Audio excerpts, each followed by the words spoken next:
Thank हाँ you. जी भैया। Okay, तो अभी हम सभी प्यारे प्यारे बाप दादा का आह्वान करते हैं कि वो हमें आकर के सन्मुख मुरली सुनाए।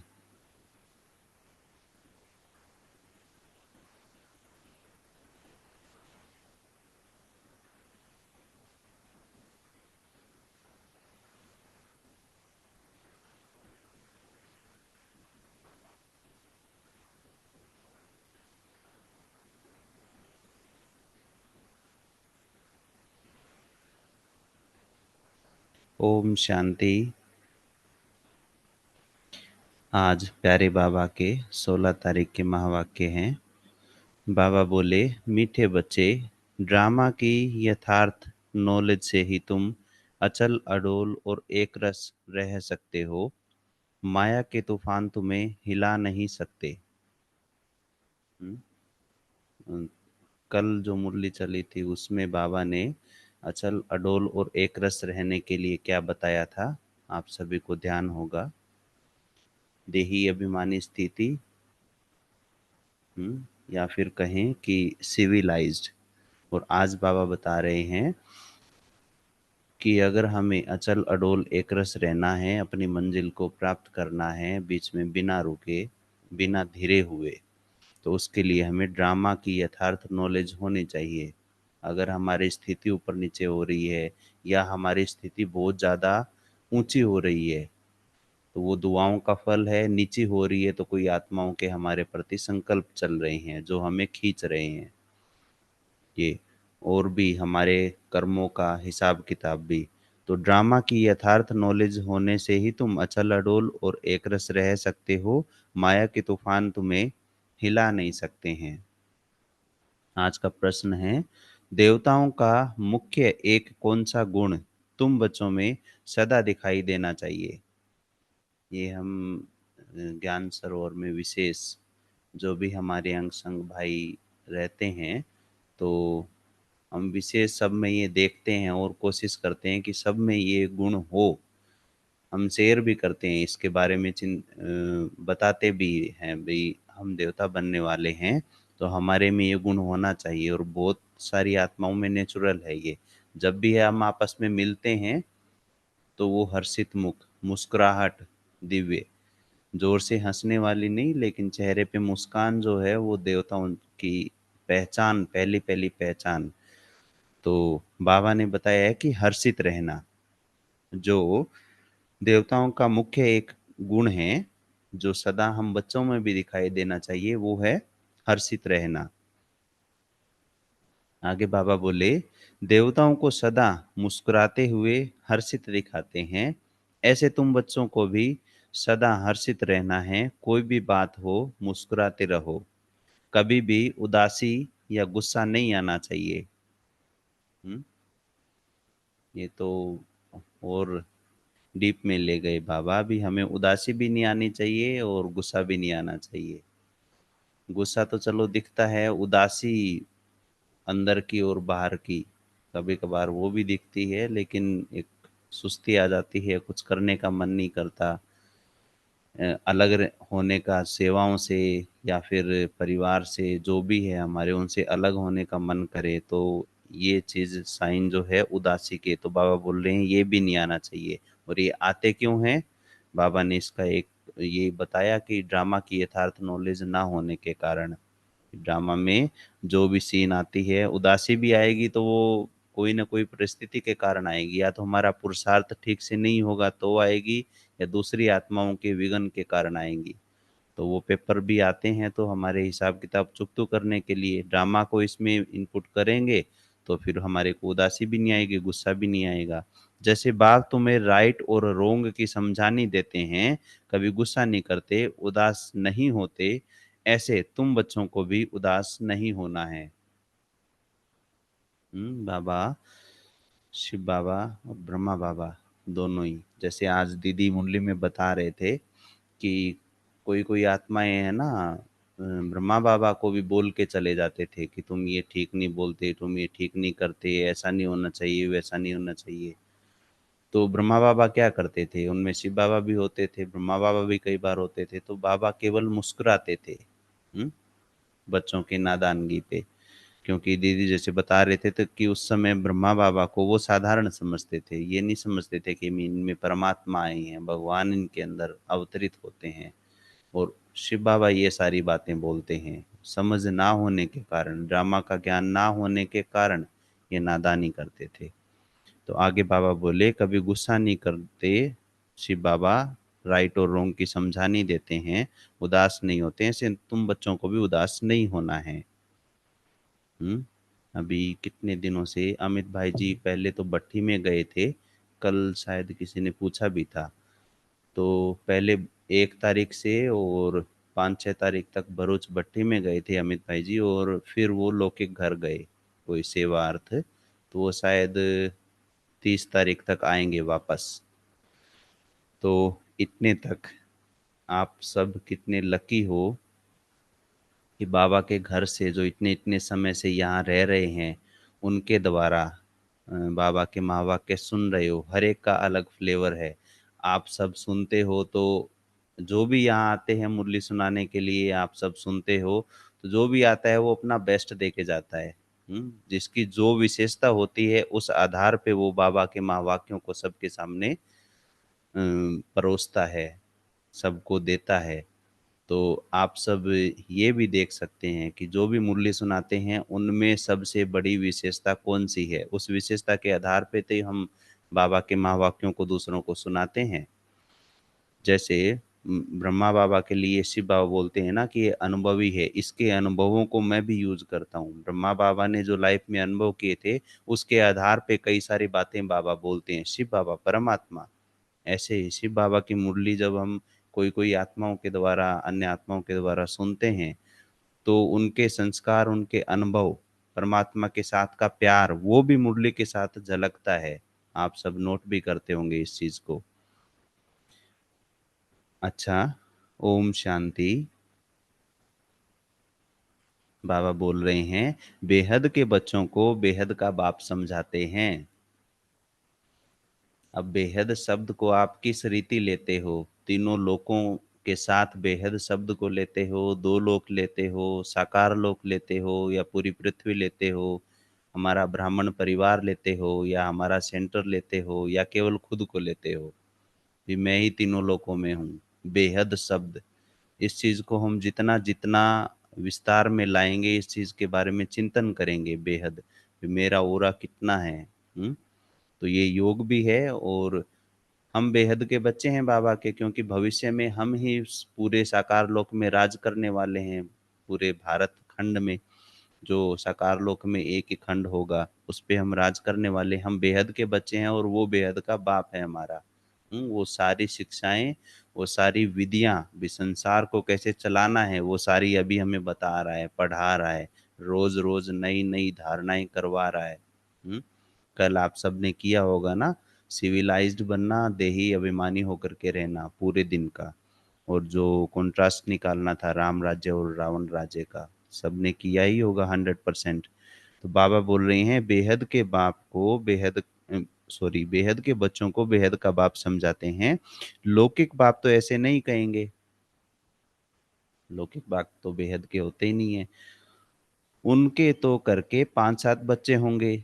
यह तो जो सभी आत्माएं हैं आपस में ब्रदर्स हैं।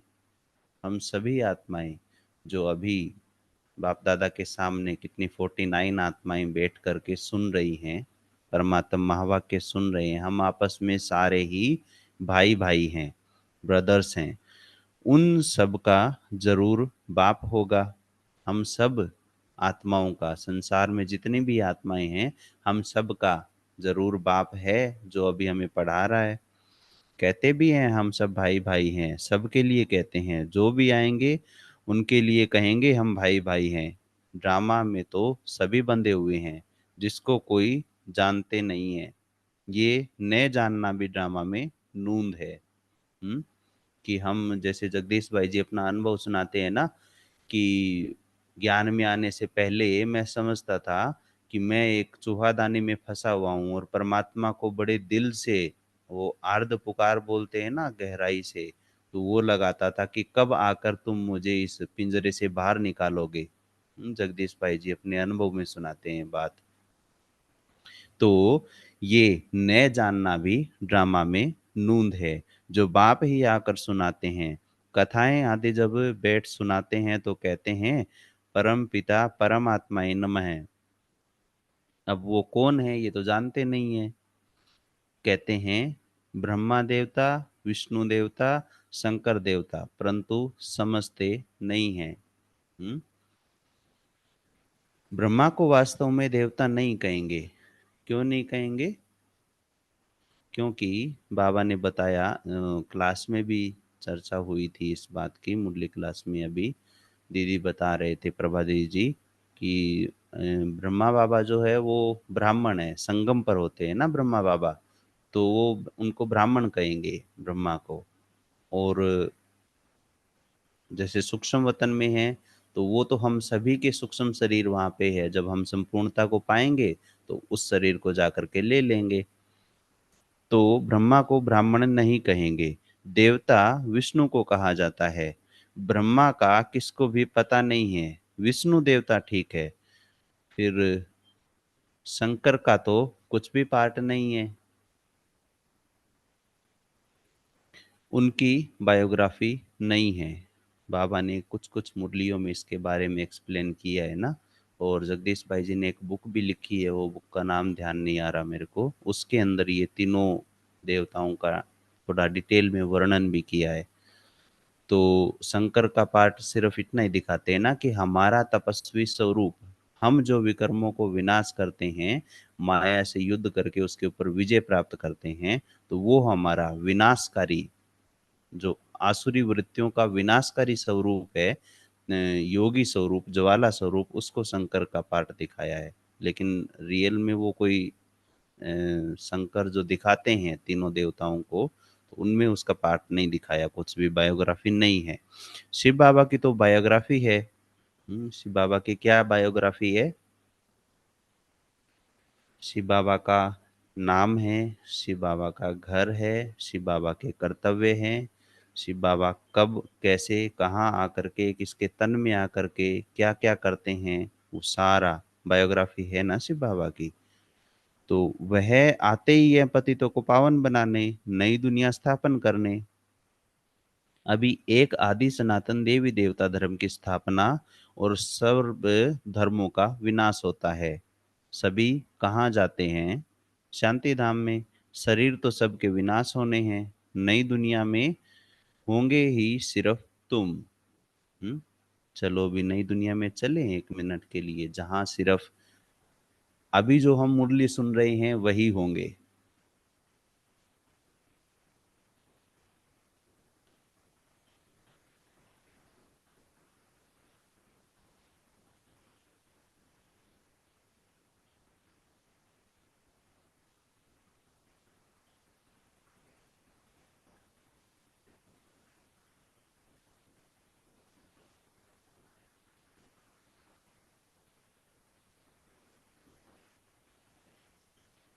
तो नई दुनिया में होंगे सिर्फ तुम।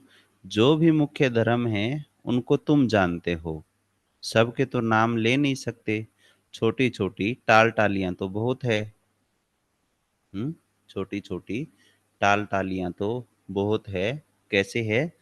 वो कल्प वृक्ष जो दिखाया है, उसमें लास्ट में आकर के अभी आप देख ही रहे होंगे कितने मठ, कितने साधु सन्यासियों ने अपने अपने वो खोल रखे हैं ना, जिसमें बहुत सारी आत्माएं जाती है और उनको गुरु मान करके अ, उनके फॉलोवर्स बन जाते हैं। तो वह बोल रहे हैं बहुत सारी टाल टाली हैं। पहले पहले है डीटिज्म, हमारा देवी देवता धर्म। फिर इस्लामी। ये बातें सिवाय तुम बच्चों के और कोई की बुद्धि में नहीं है, है ना। ये धर्मों का ज्ञान, पूरे कल्प का ज्ञान, परमात्मा के अवतरण का ज्ञान, ब्रह्मा विष्णु शंकर के बायोग्राफी का ज्ञान, ये जो ज्ञान है वो और कोई के बुद्धि में नहीं है। तो जितना-जितना ये ज्ञान हमारी बुद्धि में रहेगा, वो क्लियर होता जाएगा और हमारी बुद्धि श्रेष्ठ होती जाएगी। हम बाबा के और नज़दीक आते जाएँगे, क्योंकि शिव बाबा ज्ञान का सागर है और उस चीज़ को हमने भी अपने जीवन में धारण किया, दूसरों को भी बताया, तो हम बाबा के नज़दीक आते जाएँगे।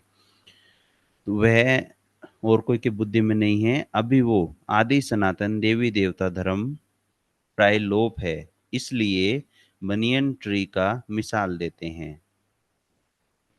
सारा झाड़ खड़ा है, फाउंडेशन है नहीं। बताते हैं ना, कलकत्ता में है ये, 5 गाँव में फैला हुआ बताते हैं इस वृक्ष को। तो बाबा बोलते हैं कि सबसे बड़ी आयु इस बनियन ट्री की होती है, तो इसमें सबसे बड़ी आयु है, जो अपना कल्प वृक्ष है, इसमें सबसे बड़ी आयु है आदि सनातन देवी देवता धर्म की। वो जब प्रायलोप हो, तब तो बाप आकर के कहे कि अभी एक धर्म की स्थापना और अनेक धर्मों का विनाश होना है, इसलिए त्रिमूर्ति भी बनाया है। हम्म। त्रिमूर्ति जैसे बताते हैं ना, दादियां भी बताती थी बड़े रमणीक रीति से, कि शिव बाबा जब परम धाम से चले नई दुनिया को स्थापन करने के लिए, पुरानी दुनिया को विनाश करने के लिए, तो बीच में एक ऑफिस बना के आए। उस ऑफिस में 3 देवताओं को बिठाया, ब्रह्मा, विष्णु और शंकर को। और उस ऑफिस में ज़्यादातर यही कारोबार चलती थी, पुरानी दुनिया को देखना, पुरानी दुनिया में जो देवी देवता धर्म की आत्माएं थी, उनके साथ बातचीत करना, उनको सूक्ष्म वतन में ले जाना, वहाँ वो नई दुनिया के साक्षात्कार कराना, वो सारे। तो बाबा बोल रहे हैं कि इसलिए अनेक धर्मों का विनाश और पुरानी दुनिया, वो एक धर्म की स्थापना करने के लिए त्रिमूर्ति को बनाया, परंतु उस अर्थ समझते नहीं है। तुम बच्चे जानते हो, ऊंचते ऊंच भगवान हैं, फिर ब्रह्मा विष्णु शंकर, फिर सृष्टि पर आते हैं तो देवी देवताओं के सिवाय और कोई धर्म है ही नहीं। भक्ति मार्ग की भी ड्रामा में नूंद है, पहले शिव की भक्ति करते, फिर देवताओं की। कुछ दिन पहले मुरली में आया था ना, कि पहले 5 स्टेप बताए भक्ति के भी ना, कि पहले शिव की भक्ति करते, फिर देवताओं की भक्ति करते, उसके बाद फिर प्रकृति की, नदी पेड़ पौधों की, फिर मनुष्यों की, ऐसे करते बिल्कुल गिरावट में आ गए। तो बाबा बोलते हैं कि जब प्राय लोप हो जाता है, कहीं एक धर्म की स्थापना, एक धर्म का विनाश, फिर इसलिए त्रिमूर्ति बनाया, परंतु अर्थ नहीं समझते हैं। तुम बच्चे जानते हो, ऊंचते ऊंच भगवान है वो, फिर विष्णु ब्रह्मा, ब्रह्मा विष्णु शंकर, फिर सृष्टि, सॉरी, तुम बच्चे जानते हो, ऊंचते ऊंच है भगवान, फिर है ब्रह्मा विष्णु शंकर, फिर सृष्टि पर आते हैं तो देवी देवताओं के सिवाय और कोई धर्म है नहीं। भक्ति मार्ग की विड्रामा में नूंद है, पहले शिव की भक्ति करते, फिर देवताओं की। भारत की तो भारत की ही तो बात है, बाकी तो समझते हैं हमारा धर्म मठ पंथ कब स्थापन होता है। सबको पता रहता है ना, क्योंकि कलयुग में जो भी धर्म मठ पंथ स्थापन हुए थे, उन सब की बायोग्राफी सबको पता है भी, ये कब स्थापन हुआ था, किसने स्थापन किया था, जो हम इतिहास में भी पढ़ते हैं। जैसे आर्य लोग कहते हैं हम बहुत पुराने हैं, वास्तव में सबसे पुराना तो है ही आदि सनातन देवी देवता धर्म। तुम जब झाड़ पर समझाते हो, तो खुद भी समझ लेंगे कि हमारा धर्म फलाने समय पर आएगा। तुम जब झाड़ पर समझाते हो, तो खुद भी समझ लेंगे कि हमारा धर्म फलाने समय पर आएगा। जिसको हम समझाएंगे, वो ये बात क्लियर समझेंगे। सबको जो अनादि अविनाशी पार्ट मिला हुआ है, सो बजाना है, इसमें कोई का दोष व भूल नहीं कहेंगे। हम्म। जिन जिन आत्माओं को जो जो पार्ट मिला हुआ है, वो बजाएंगे, इसमें किसी का भी दोष नहीं है, भूल नहीं कहेंगे। ये तो सिर्फ समझाया जाता है, पाप आत्मा क्यों बने। ना पूरे ड्रामा में, पूरे कल्प में हम पाप आत्माएँ कैसे बने, उस चीज़ को क्लियर करने के सारी बातें बताई जाती हैं। मनुष्य कहेंगे हम बेहद के बाप के सब बच्चे हैं, फिर सब ब्रदर्स सतयुग में क्यों नहीं है? अभी हम जब शिव बाबा के बच्चे हैं, ये ज्ञान जब हमें मिला है, तभी हम सब आपस में भाई-भाई हैं। बोल रहे हैं कि सतयुग में सब ब्रदर्स क्यों नहीं है? परंतु ड्रामा में पार्टी नहीं है। यह अनादि ड्रामा बना हुआ है, इसमें निश्चय रखो और कोई बात बोलो नहीं। हुँ? इस चीज़ पे दीदी ने बड़ा विशेष क्लियर करके समझाया था कि अगर हमें भगवान पे निश्चय है, शिव बाबा पे पूरा निश्चय है, तो शिव बाबा जो बोलेगा वो हम हाँ बाबा, जी बाबा करेंगे। एक संकल्प भी इधर से उधर नहीं चलाएँगे। जैसे इसमें एक विशेष एग्ज़ाम्पल है मम्मा का। बाबा झोपड़ी में थे ब्रह्मा बाबा और मम्मा आ रहे थे, तो ब्रह्मा बाबा के हाथ में अंडा था, तो बाबा बोले कि मम्मा मुख खोलो, अंडा हाथ में था खिलाने के लिए। तो बाबा ने ऐसे किया भी था मम्मा के मुख में, तो मम्मा ने मुख खोला। माना मम्मा ने एक संकल्प भी नहीं चलाया, भी अ सामने तो अंडा ही था ना, कि वो खिलाने के लिए बाबा बोल रहे हैं। लेकिन मम्मा को पूरा निश्चय था, भी कौन बोल रहा है मुझे मुँह खोलने के लिए और ये इशारा कर रहा है, भगवान है। तो वो जो भी करेगा वो सच है और कल्याणकारी है। तो इस भाव से तो उसमें फिर बाबा बोले कि मम्मा पास हो गई, बच्ची पास हो गई। तो बाबा बोल रहे हैं कि ये अनादि ड्रामा बना हुआ है, इसमें निश्चय रखो। हम कितनी बार भूल जाते हैं ये बातें। बाबा की मुरली में कोई बात आई, उस पे क्वेश्चन या फिर किसी ने ज्ञान के बारे में कुछ और बोल दिया, तो उसमें भी निश्चय डगमगा जाता है। लेकिन बाबा बोल रहे हैं कि ड्रामा अनादि-विनाशी बना बनाया है, इसमें निश्चय रखो और कोई बात बोलो नहीं। भगवान वाच और कोई बात बोलो नहीं। चक्र भी दिखाया है ये कैसे फिरता है, कल्प वृक्ष का चित्र है। परंतु ये कोई जानते नहीं कि इनकी आयु कितनी है। कल्प वृक्ष की आयु कितनी है ये कोई जानते नहीं है। बाप कोई की निंदा नहीं करते हैं, ये तो समझाया जाता है, तुमको भी समझाते हैं, तुम कितने पावन थे। याद है हम कितने पावन थे? हुँ? हमारा वो डबल ताज का वो जो हमारी ड्रेस है और वो जो हमारा जीवन है, उसको हम रोज़ योग में बैठ कर के विजुअलाइज करते हैं और देखते हैं। हुँ?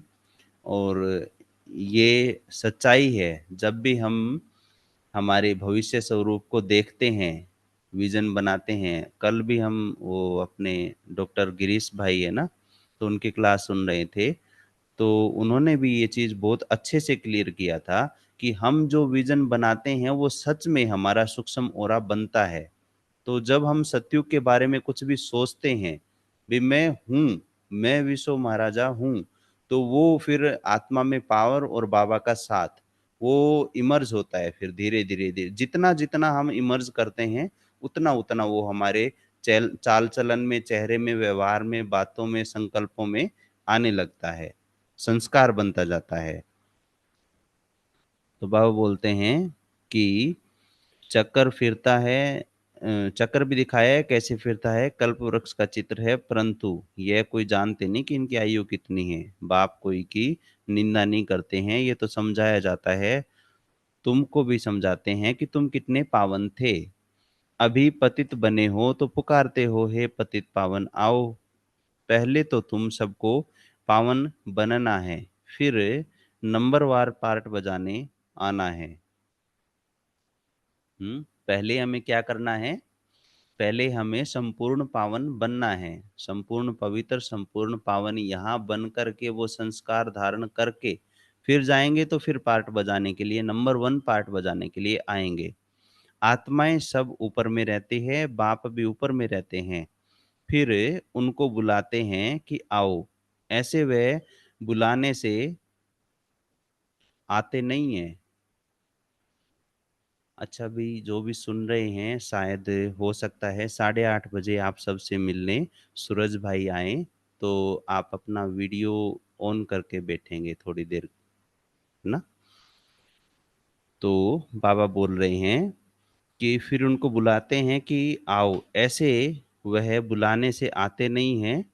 बाप कहते हैं मेरा भी ड्रामा में पार्ट नूंदा हुआ है। जैसे हद के ड्रामा में भी बड़े-बड़े मुख्य एक्टर्स का पार्ट होता है, ये फिर बेहद का ड्रामा है। क्या है? ये बेहद का ड्रामा है। जैसे उस ड्रामा में और पार्ट नूंदा हुआ होता है कि जिनके ऊपर कैमरा फोकस रहता है, उन्हीं को दिखाया जाता है बार-बार, उनके ऊपर ही सारी स्टोरी बनाई जाती है। तो ये बेहद का ड्रामा है। इस बेहद के ड्रामा में सबसे ज़्यादा मम्मा-पापा का रोल और उनके साथ फिर हमारा रोल, है ना? तो ये योग का भी विज़न है। तो फिर बाबा आगे बोलते हैं कि ये बेहद का ड्रामा है। सब ड्रामा के बंधन में बाँधे हुए हैं। इसका मतलब ये नहीं है कि धागे में बाँधे हुए हैं, है ना?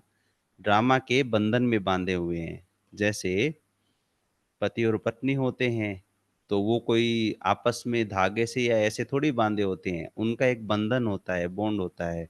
तो ऐसे ही हम ड्रामा के बंधन में अभी बंधे हुए हैं, इस संसार बाबा ने कितनी-कितनी हमारे को ये ऐसी बातें बोली हुई है, अभी ड्रामा में अगर तुम ना हो, तो ये जहान वीरान बन जाएगा, सूखा बन जाएगा, यहाँ हरियाली नहीं रहेगी।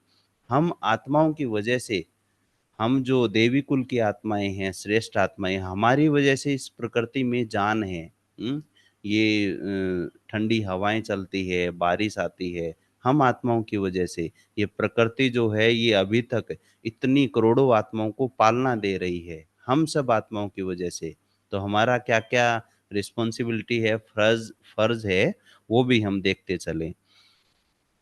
तो ऐसे नहीं धागे में बाँधा हुआ है, नहीं। ये बाप समझाते हैं वो है जड़-झाड़।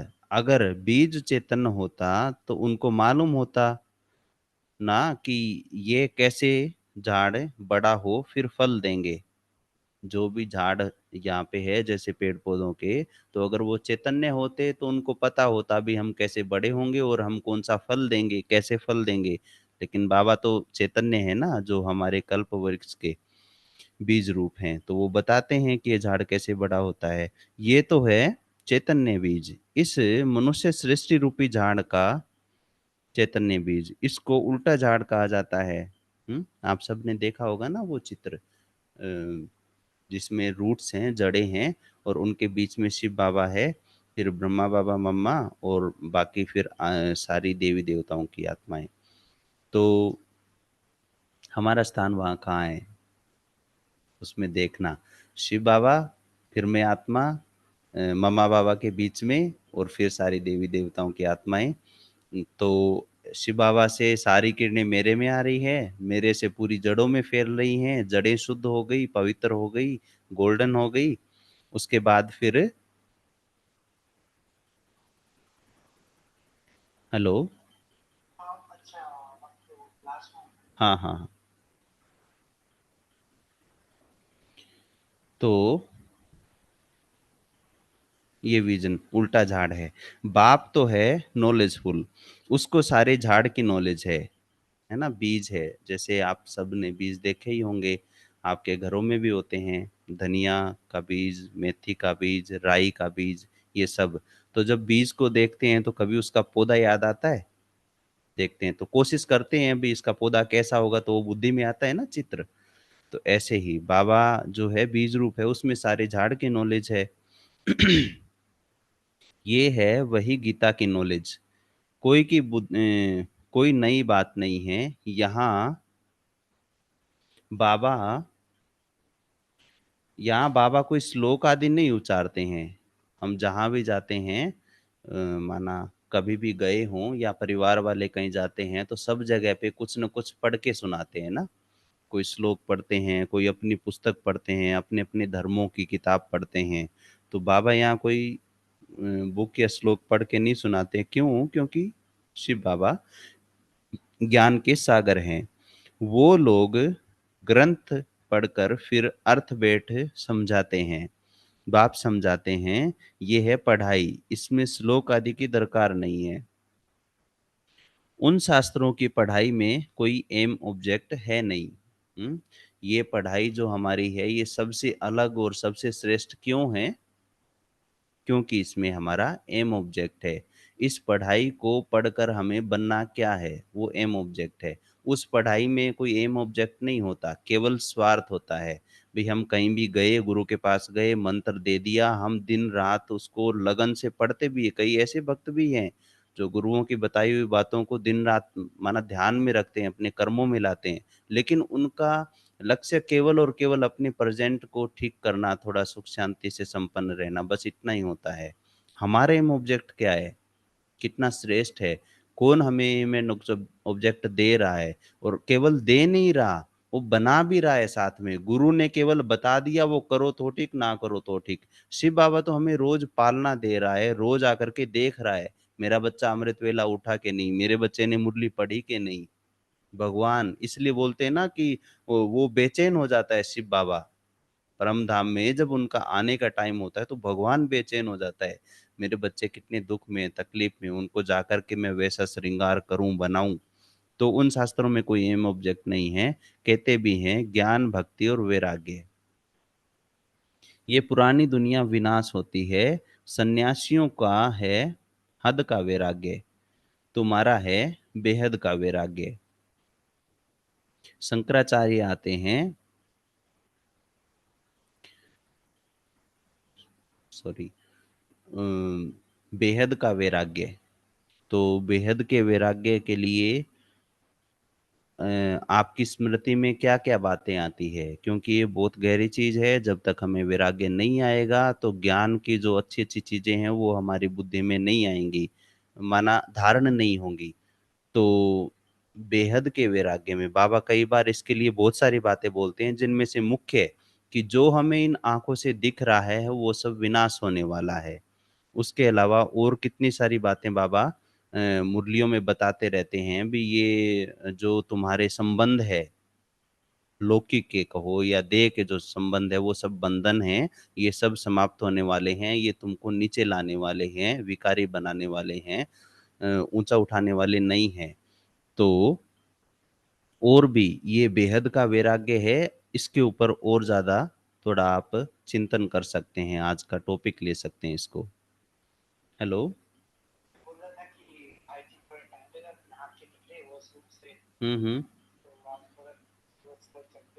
हाँ, ठीक है, कोई नहीं, 9 बजे तक टाइम है हमारे पास ना।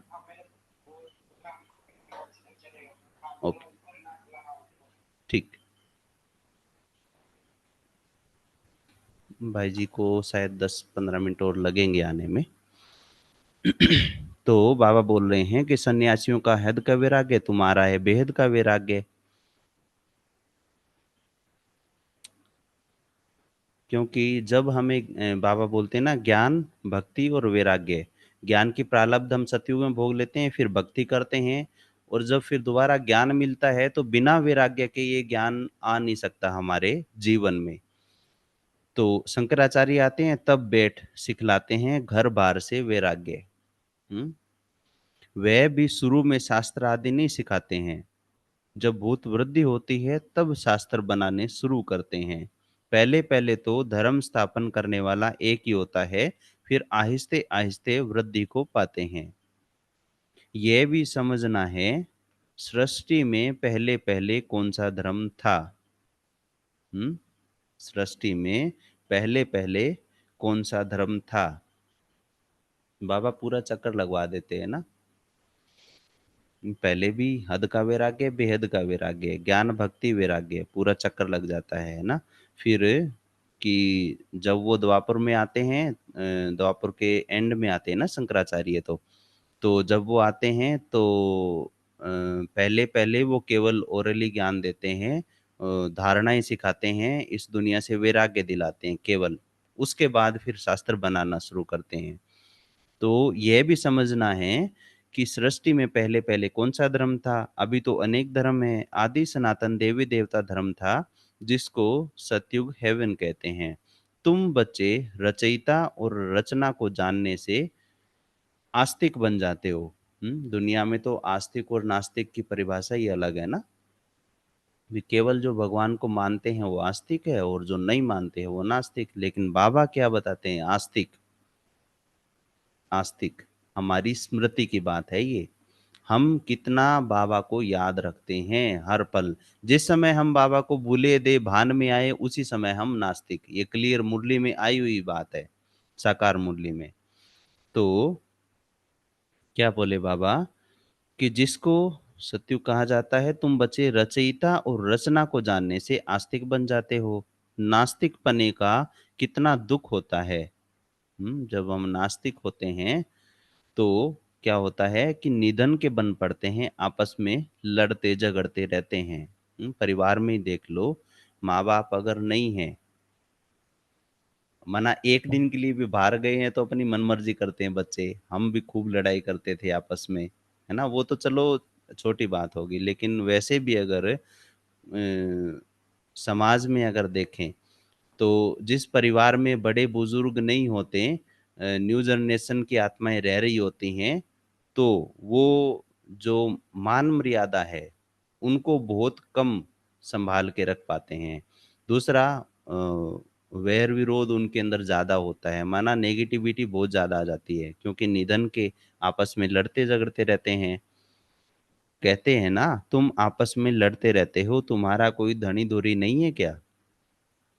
इस समय सब निधन के बन पड़ते हैं। नई दुनिया में पवित्रता सुख शांति सब था। हम्म कितना बुद्धि में पुरानी दुनिया की बातों को बाबा ने घुमाया। फिर बोला, बच्चे बहुत घूम लिए पुरानी स्मृतियों में, अब नई दुनिया में चलो। क्या बोले कि तुम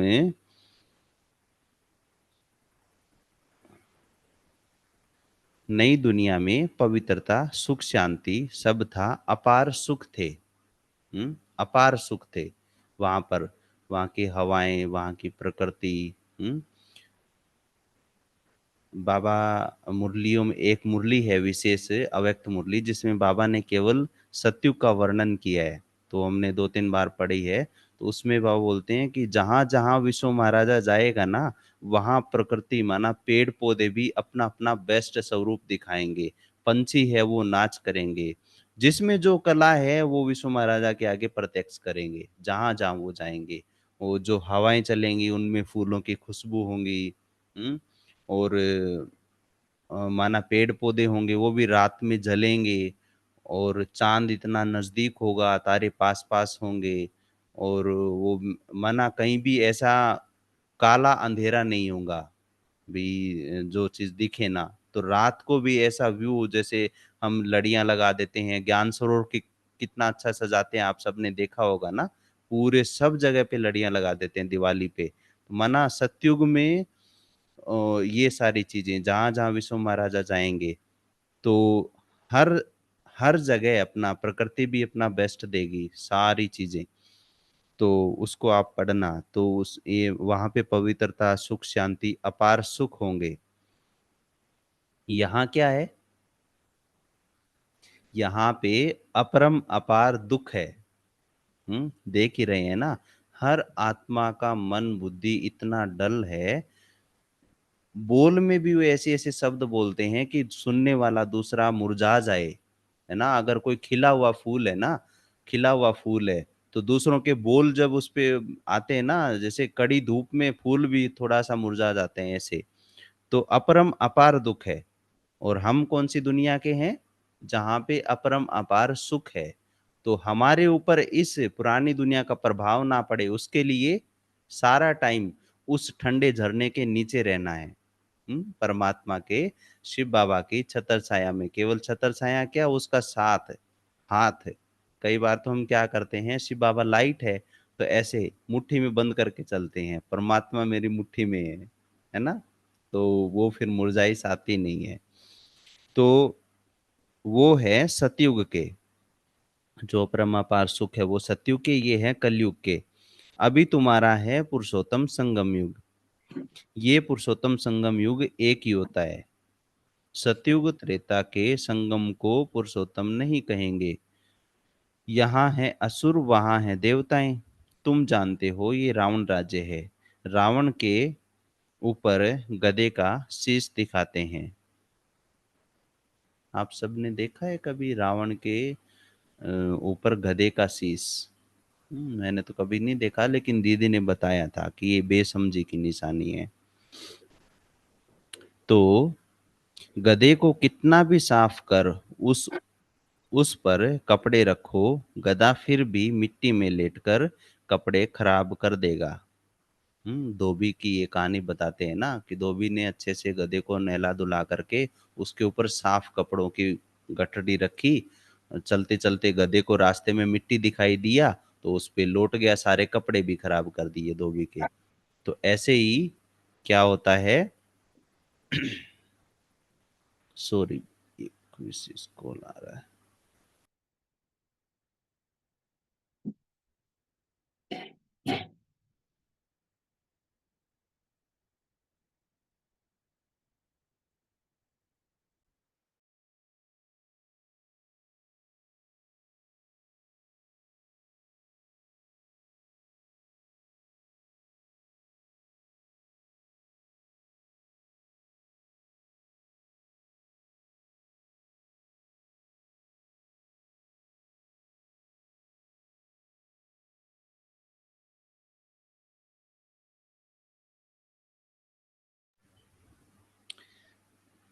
अच्छा, बाबा बोले कि सतयुग, ये कलयुग, अभी तुम्हारा है पुरुषोत्तम संगम युग। जो भी भाई जी आ गए हैं आप सबसे मिलने के लिए।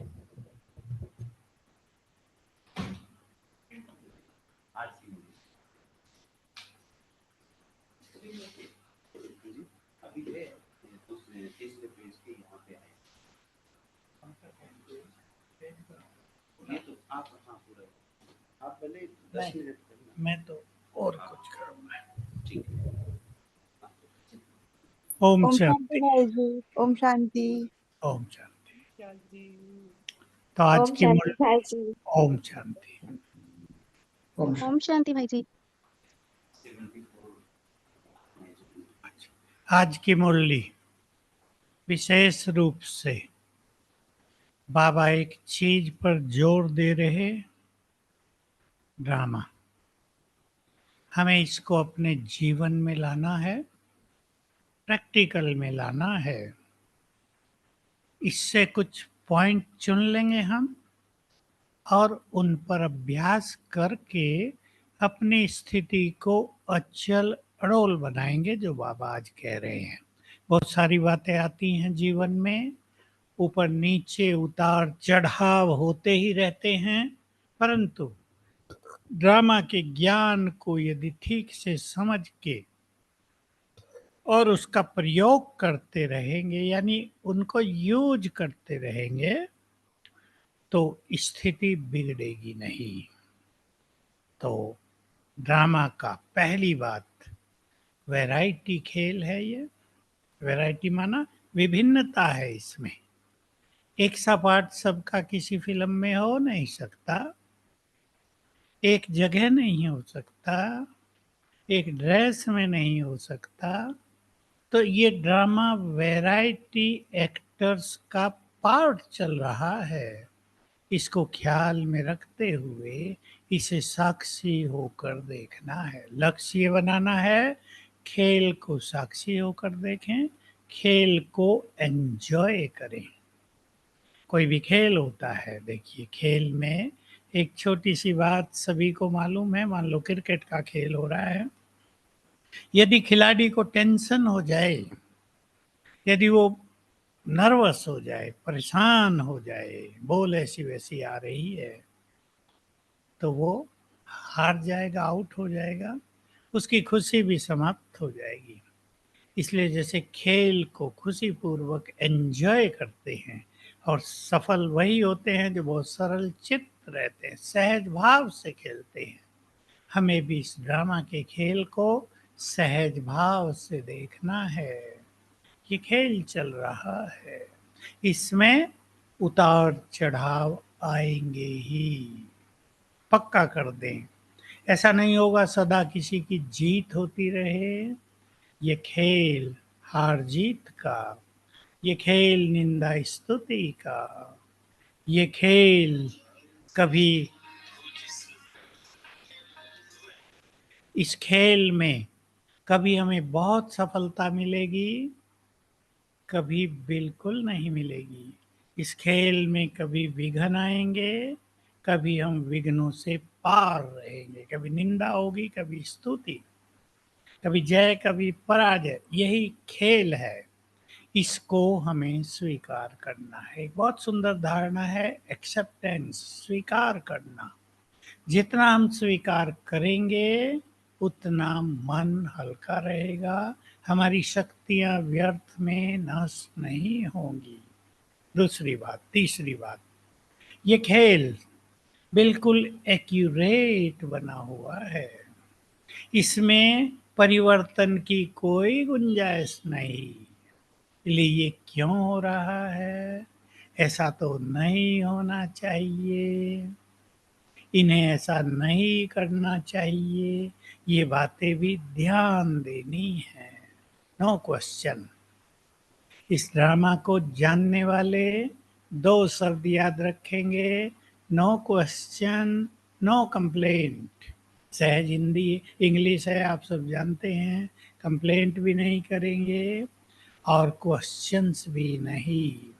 ड्रामा बिल्कुल सत्य है।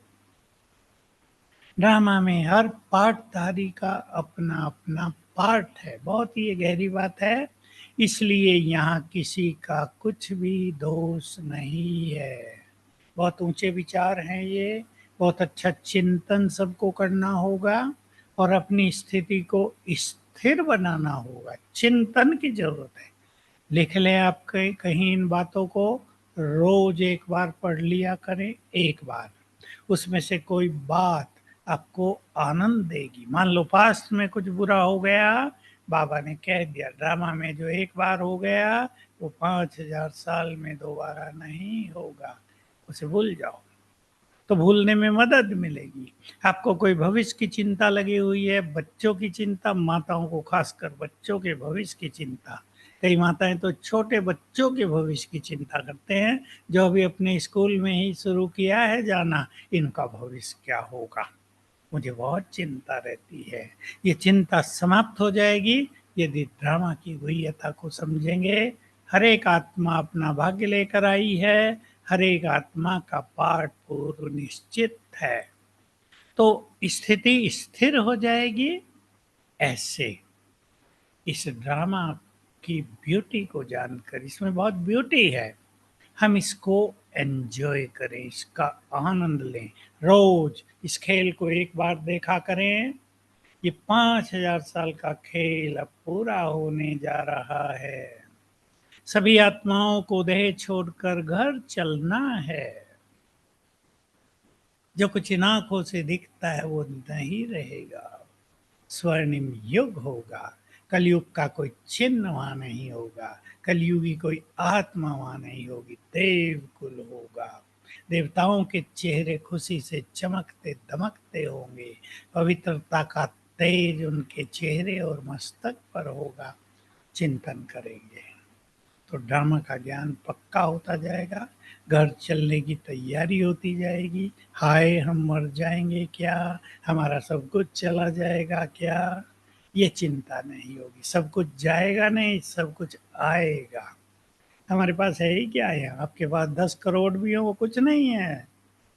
10 करोड़ का तो वहां एक हीरा लगा होगा आपके घर में, और अगर किसी के पास 10 लाख ही हैं तो बेकार ही है, समझ लो कुछ नहीं है। उसे छोड़ेंगे अनंत धनराशि मिलेगी। छोड़ना माना फेंक नहीं देना, पर वो छूटेगा, क्योंकि वो खेल अब खत्म होगा। देखो बहुत सारे मंदिरों में धनराशि निकली ना। केरल के मंदिर की धनराशि आपको पता है, पद्मनाभम का मंदिर, खोल ही नहीं पा रहे ताला, अंदर भयानक सांप बैठे हैं, मृत्यु हो जाती है। अभी जगन्नाथपुरी के मंदिर से निकल रहा, वो तो गिनती भी हो रही है।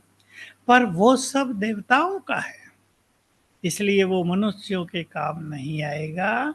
वो उनके काम आएगा जो देवता बनेंगे। तो आप सभी बहुत अच्छा करते हैं। सवेरे सवेरे मुरली का रसमान लेते हैं, लेते रहो और इस तरह अपने जीवन में इन चीज़ों को अप्लाई करना, तो मुरली सबसे बड़ा वरदान हो जाएगी। Thank you very much. ओम शांति। आओ विष्णु भाई। थैंक यू भाई जी, थैंक यू सो मच। धन्यवाद।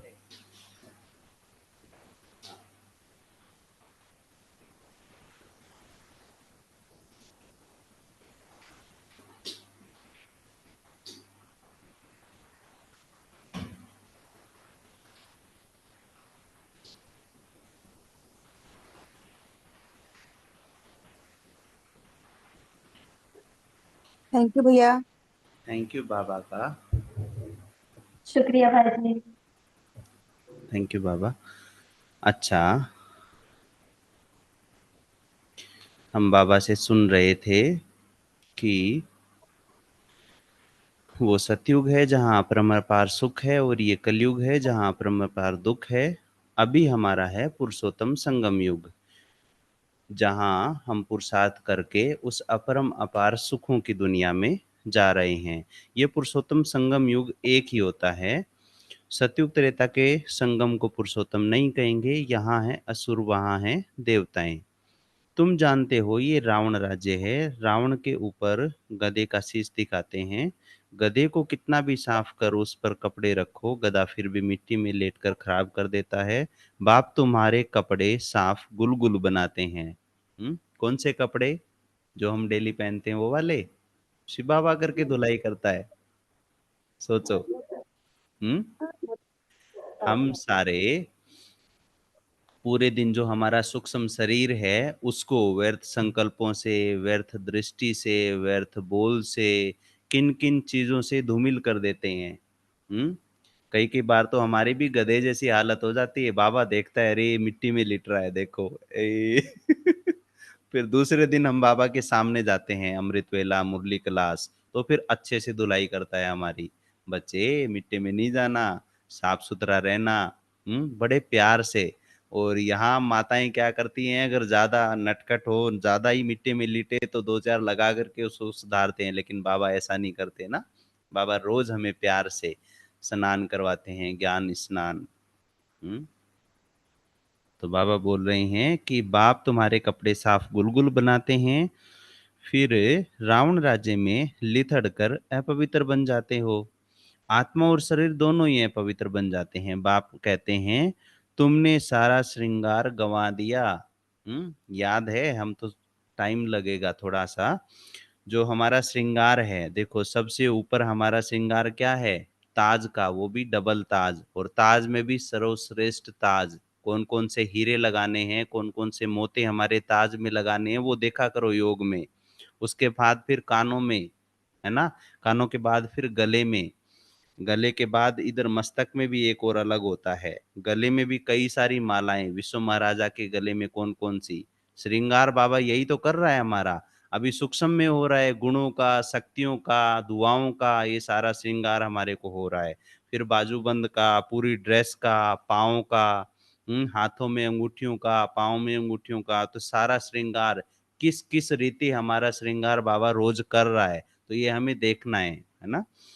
तो बाबा बोलते हैं गुलगुल बनाते हैं।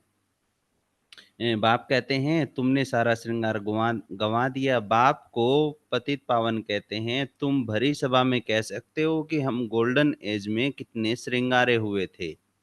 कह सकते हैं कोई भी? कोई नॉन बीके की भरी सभा हो, उसमें कह सकते हैं अथॉरिटी के साथ कि हम कितने श्रृंगारे हुए थे, देवी देवता थे, एकदम नशे से, लोग भी देखते रह जाएं, ये या तो पागल है या कुछ है सच में इसके पास, है ना? तो कितना फर्स्ट क्लास राज्य भाग्य था। फिर माया रूपी धूल में लिथड़ कर मेले हो गए।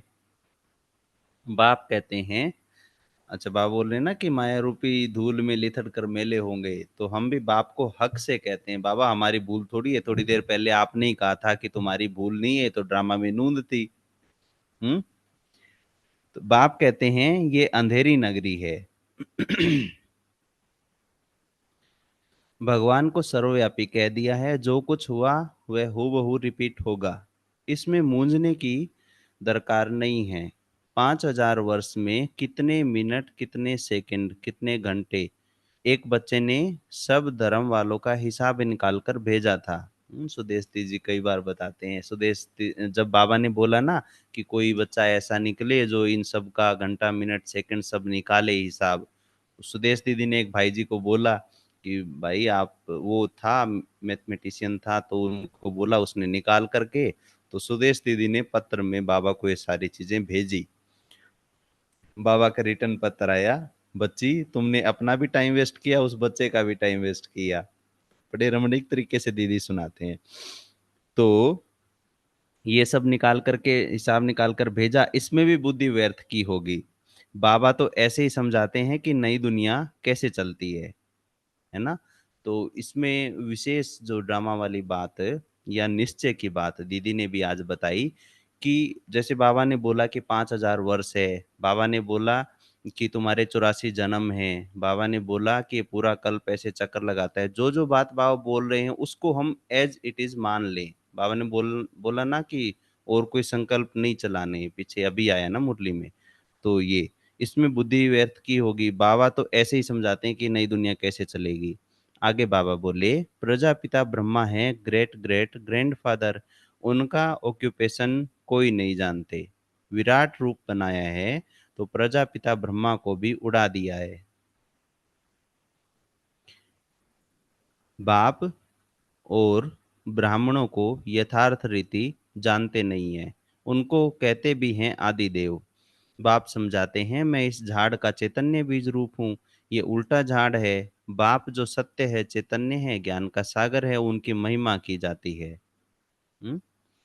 कितनी सारी शिव बाबा के बारे में बातें अभी हमारे सामने आ रही हैं। तो बाबा के वो चित्र, बाबा ज्ञान का सागर कैसे हैं, कैसा कैसा ज्ञान है शिव बाबा में, है ना। जैसे बाबा की एक किरण मेरे में आई, तो वो ज्ञान की किरण थी, मुझ आत्मा में आई, उस लाइट को बुद्धि ने देखा, तो बुद्धि देख करके फिर बुद्धि ने दिखाया कि बाबा ने कौन सी ज्ञान की बात मुझे बताई है ना। आ तो लाइट ही रही है, वो लाइट हमारे में ज्ञान का प्रकाश है ना। भी हमें ये कर्म ऐसे करना है, बाबा भी तीनों लोकों के मालिक है, सर्वशक्तिवान है, तो वो प्रकाश हमारे में भरता जाएगा और वो हमारे कर्मों में आता जाएगा।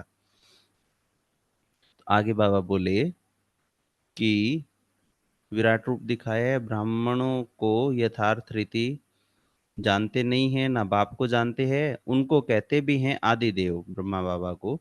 तो बाप समझाते हैं, मैं इस झाड़ का चैतन्य बीज रूप हूँ, ये उल्टा झाड़ है। बाप जो सत्य है, चैतन्य है, ज्ञान का सागर है, उनकी महिमा की जाती है। आत्मा न हो तो चल फिर भी न सके शरीर। फिर एग्जाम्पल दिया बाबा ने कि गर्भ में भी 5-6 मास के बाद आत्मा प्रवेश करती है, यह भी ड्रामा बना हुआ है। फिर आत्मा निकल जाती है तो खलास। आत्मा अविनाशी है, वो पार्ट बजाती है। ये सब बातें बाबा क्यों बता रहे हैं, एग्जाम्पल दे दे करके, हमारी आत्मिक स्मृति को इमर्ज करने के लिए। अब जब भी बाबा आत्मा बोलता है, आत्मा ये करती है, आत्मा वो करती है, शरीर लेती है, छोड़ती है, चुरपुर होती है, तो होती है यहाँ पे, हमारे को इमर्ज होता है, करना होता है। बाबा जब भी बोलते हैं ना, तो ये बातें विजन में लानी होती है। तो बाबा बोल रहे हैं कि आत्मा अविनाशी है, पार्ट बजाती है, ये बाबा आकर रियलाइज कराते हैं। आत्मा इतनी छोटी बिंदी है, इसमें अविनाशी पार्ट भरा हुआ है, परमपिता भी आत्मा है, उनको ज्ञान का सागर कहा जाता है, वही आत्मा का रियलाइजेशन कराते हैं। जो देह से अलग है, जो सदा देह से अलग है, वही परमपिता परमात्मा करके हमारे को देह से अलग होने की रियलाइजेशन करवाते हैं, आत्माभिमानी बनाते हैं। वो तो सिर्फ कह देते हैं परमात्मा सर्वशक्तिवान है, हजारों सूर्यों से तेजोमय है, परंतु समझते कुछ नहीं है। बाप कहते हैं ये सब भक्ति मार्ग में वर्णन किया हुआ है और शास्त्रों में लिख दिया है। जो हजारों सूर्यों से तेजोमय की बात है, वो केवल शास्त्रों में वर्णन किया गया है। क्योंकि अगर हम शिव बाबा को देखें परम धाम में, बेहद की दृष्टि से देखें, तो शिव बाबा एक छोटी सी ज्योति बिंदु, और पूरे परम धाम में शिव बाबा का प्रकाश फैला हुआ है, इतना बड़ा परम धाम। जैसे यहाँ एक सूर्य है, तो सूर्य का प्रकाश पूरे साकार लोक में नहीं है। जो हमें सूर्य दिखाई दे रहा है वो केवल एक गैलेक्सी का सूर्य है, तो उसका पूरा प्रकाश नहीं है। लेकिन शिव बाबा, जितना साकार लोक है उतना पूरा परम धाम है, और उस पूरे परम धाम में शिव बाबा का प्रकाश है। हालांकि वो स्वप्रकाशित है जो ब्रह्म तत्व, लेकिन फिर भी शिव बाबा का प्रकाश, तो उस भाव से भी किसी भक्त को शिव बाबा का साक्षात्कार हुआ, तो उसने बोला ओ हो वो तो इतना तेजो में है। लेकिन बाबा बोल रहे हैं, इसका एग्जाम्पल बाबा आगे दे रहे हैं कि अर्जुन को साक्षात्कार हुआ तो कहा मैं इतना तेज सहन नहीं कर सकता, तो इन बात तो वह बात मनुष्यों की बुद्धि में बैठी हुई है, इतना तेजो में किसके शरीर में प्रवेश करे तो फट जाए, है ना। माना केवल एक सूर्य ही किसी के शरीर में प्रवेश करे तो क्या हाल होगा। उसकी धूप में ही अगर हम 10 मिनट खड़े हो जाए तो पसीने निकलने जाते हैं, वो प्रवेश कर जाए तो सच में जल ही जाएंगे। ऐसे शिव बाबा बोल रहे हैं कि अगर हमें हजारों सूर्य से भी तेजो में होता तो मुझे तो तन में प्रवेश करके सबको ज्ञान सुनाना है। अगर मैं इतना तेजो में हूं तो किसी के शरीर में प्रवेश करूं तो फट जाए। ज्ञान तो है नहीं, समझते तो समझते हैं परमात्मा तो हजार सूर्यों से तेजो में है, हमको उनका साक्षात्कार चाहिए। भक्ति की भावना बैठी हुई है तो उनको वह साक्षात्कार भी होता है। शुरू शुरू में तुम्हारे पास भी ऐसे बहुत साक्षात्कार करते थे, आंखें लाल हो जाती थी। दादियाँ साक्षात्कार करते थे, देख के आते थे सारे, बाबा को भी धर्मराज को भी कैसे सजाए देते हैं। सतयुग में भी जाके आते थे लंबे लंबे टाइम तक, तो आंखें लाल हो जाती थी। फिर बाबा ने एक विशेष बात अभी बोली है कि साक्षात्कार किया वो आज कहाँ है। केवल साक्षात्कार करने के माध्यम से हम ज्ञान में नहीं चल सकते, उसके लिए शिव बाबा में निश्चय चाहिए। शुरू शुरू में तुम्हारे पास बहुत साक्षात्कार करते थे, आंखें लाल हो जाती, साक्षात्कार किया वो आज कहाँ है। वो सब भक्ति मार्ग की बातें हैं। तो यह सब बाप समझाते हैं, इसमें गलाने की तो कोई बात नहीं है। बच्चों को सदैव हर्षित रहना है। यह तो ड्रामा बना हुआ है। मुझे इतनी गालियां देते हैं, फिर मैं क्या करता हूँ? गुस्सा आता है क्या? शिव बाबा पूछ रहे हैं कि मुझे इतनी गालियां देते हैं लोग, सर्वव्यापी कह देते हैं, कुछ कुछ बोल देते हैं, और भगवान के लिए बोलते हैं ना कि राम भगवान थे तो उसकी सीता चुराई गई, तो कैसे कैसे बात कहते तो भगवान के प्रति है ना सारी, जो शास्त्रों में लिखा हुआ है। तो क्या मैं अशांत होता हूँ, कभी गुस्सा करता हूँ?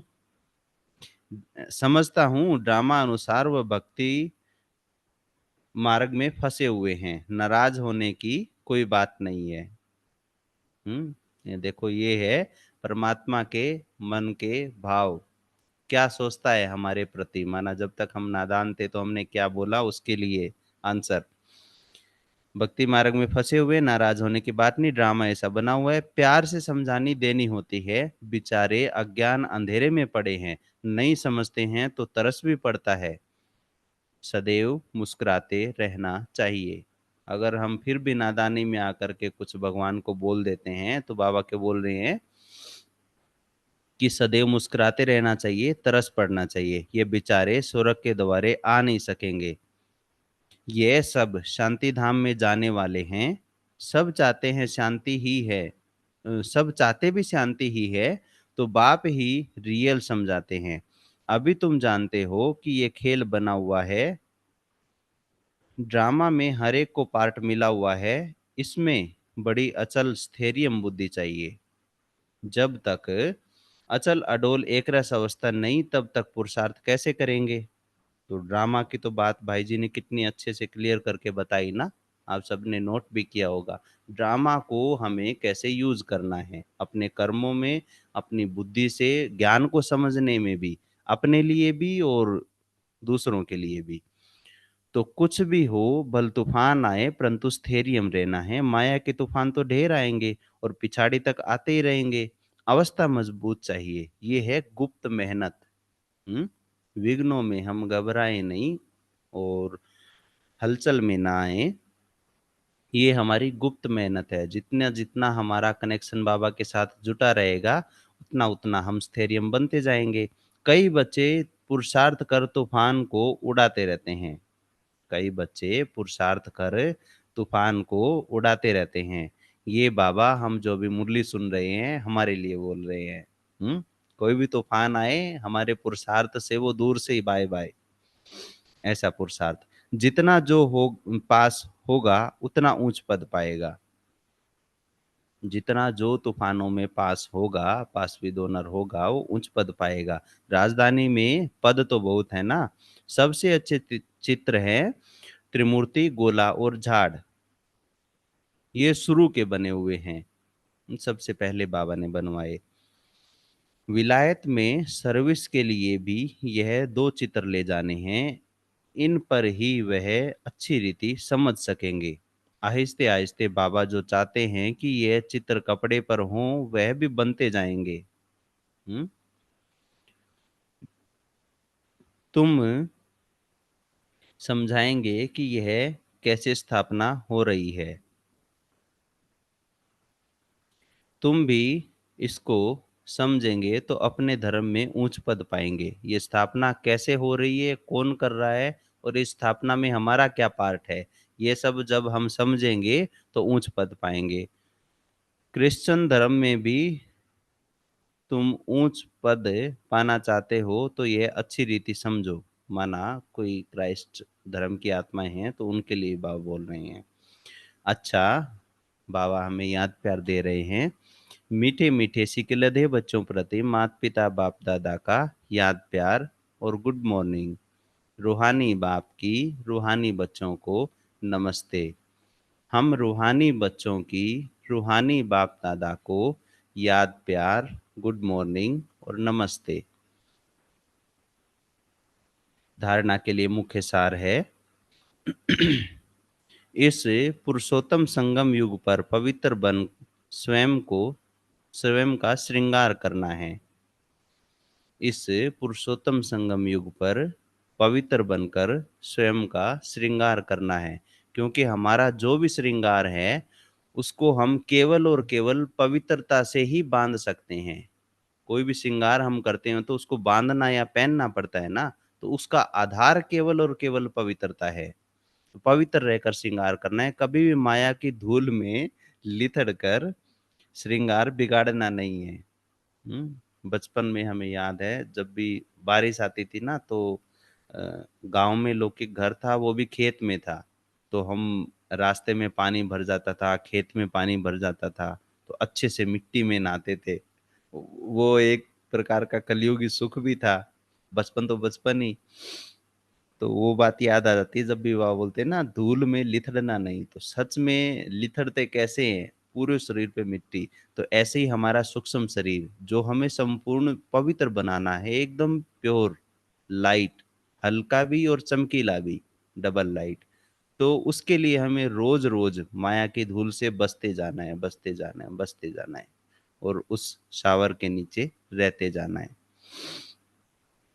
तो बाबा ने दूसरा धारणा के लिए मुख्य पॉइंट बताया है, इस ड्रामा को यथार्थ रीति समझकर अपनी अवस्था अचल अडोल स्थैर्यम बनानी है, कभी भी मूझना नहीं है, सदैव हर्षित रहना है। सदा क्या रहना है? हर्षित। अच्छा, बाबा हमें वरदान दे रहे हैं, सोच समझकर हर कर्म करने वाले पश्चाताप से मुक्त ज्ञानी तो आत्मा भव। सोच समझकर हर कर्म करने वाले पश्चाताप से मुक्त ज्ञानी तो आत्मा भव। विस्तार बाबा ने बताया, दुनिया में भी कहते हैं पहले सोचो फिर करो। जो सोचकर नहीं करते, करके फिर सोचते हैं तो पश्चाताप का रूप हो जाता है। पीछे सोचना ये पश्चाताप का रूप है, और पहले सोचना ये ज्ञानित्व आत्मा का गुण है। पश्चाताप करना जो है वो पीछे सोचने वाले करते हैं, जो पहले सोच लेते हैं। बाबा ने तो खैर हमारे में से तो ऐसा कोई नहीं होगा, बाबा हमें रोज पढ़ा रहे हैं, शिक्षाएं दे रहे हैं, तो हमारा तो हर कर्म बाबा बोलते हैं वैसे ही होता होगा। लेकिन जो पहले सोचते हैं वो ज्ञानी तो आत्मा का गुण है। हर एक गुण को अंडरलाइन करते जाना है। भी ये भी एक गुण है ना, अभी हम बाबा ने श्रीमत दी हुई है, अभी पहले सोचो फिर करो, तो इस गुण को धारण करना। इस द्वापर कलयुग में तो अनेक प्रकार के पश्चाताप करते ही रहे हैं, लेकिन अब संगम पर ऐसा सोच समझकर संकल्प व कर्म करो जो कभी मन में भी एक सेकंड भी पश्चाताप न हो, तब कहेंगे ज्ञानी तू आत्मा। स्लोगन है, रहमदिल बन, सर्व गुणों और शक्तियों का दान देने वाले ही मास्टर दाता है। रहमदिल बन करके सर्व गुणों और शक्तियों को का दान देने वाले ही मास्टर दाता है। तो गुणों का दान देने में बाबा ने किसको सर्टिफाई किया था? भी ये बच्ची गुणों का दान देती है। ध्यान है किसी को? वैसे तो जो दादियां थी सभी थे, लेकिन विशेष करके दादी जानकी जी के लिए बोलते थे कि ये गुण दान करने वाली बच्ची है विशेष। तो हमें भी माना हम ऐसे ऐसे कर्म करें कि उनमें हमारे कर्मों में गुणवत्ता हो, और वो कर्म देख करके दूसरे सीखें। और शक्तियों का दान देना तो आप सूक्ष्म में देते ही हो सारे संसार को रोजाना। ठीक है, थैंक यू आप सभी का। आप सब इतनी लगन से और पुरुषार्थ से, मेहनत से आप सुनते हो, इसी कारण यहाँ जो भी आत्मा आती है उनके द्वारा बाबा आप सबको वो परोसते हैं, वो देते हैं जो आप आत्माओं को जीवन में काम आए, और आपकी लगन से ही ये सब हो रहा है। तो थैंक यू आप सभी का, हमारा भी पुरुषार्थ बढ़ रहा है अब आपके साथ। Thank you. अब सभी योग करेंगे।